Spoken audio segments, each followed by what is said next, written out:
kisahkan bahwa ada orang yang ahli ibadah di atas bukit, abid Bani Israel. Pada zaman dulu ceritanya, bukan pada zaman Nabi. Nabi menceritakan ada orang ahli ibadah, wah hebat, ahli ibadah sampai punya tempat sendiri di atas bukit ibadah, sampai begitu hebatnya dalam ibadah nggak terganggu oleh siapapun, sehingga beli besar bekal sampai ke atas ibadah, puasa bangun malam, puasa bangun malam, puasa bangun malam, hebat.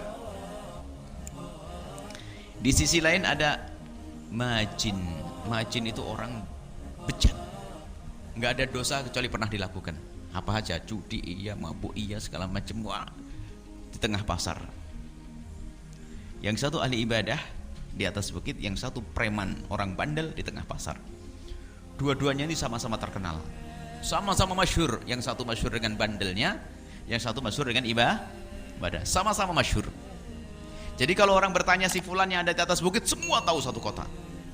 Kalau bertanya tentang siapa preman ini, semua tahu satu kota. Allah menghendaki keduanya bertemu. Bagaimana Allah menghendaki keduanya bertemu? Sang ahli ibadah kehabisan bekal, maka dia harus turun ke pasar. Rupanya yang di pasar itu, sang preman itu kok tiba-tiba tergerak hatinya pengen ketemu kiai, pengen minta doa sama ustadz. Naiklah ke atas.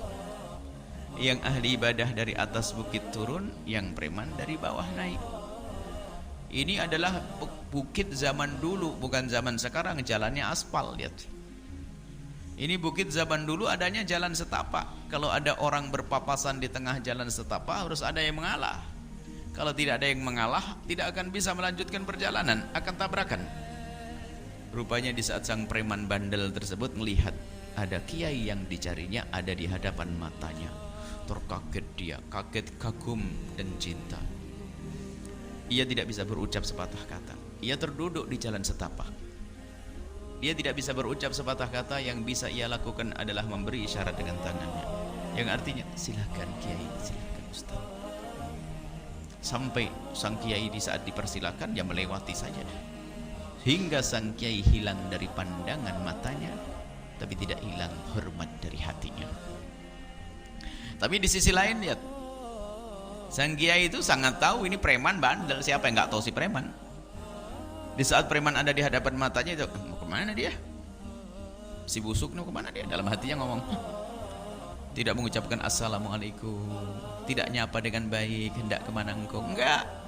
Apalagi di saat sang preman mempersilahkan sang kiai, wah, sang kiai merasa berhak dihormati. Ya begitu, saya ulama harus hormati dong. Lompat begitu saja tanpa assalamualaikum, tanpa nyapa. Apa Nabi bercerita? Lihat dua model manusia. Sehebat apapun ibadahnya seseorang, kalau ternyata merendahkan orang lain, menjadi sebab hidayahnya dicabut oleh Allah, hilang hidayahnya orang tersebut.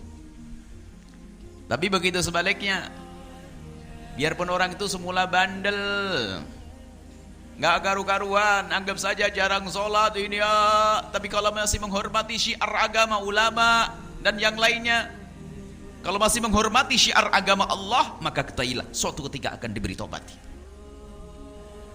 Akan diberi tobat dan tidak lama akan diambil oleh Allah menuju kemuliaan.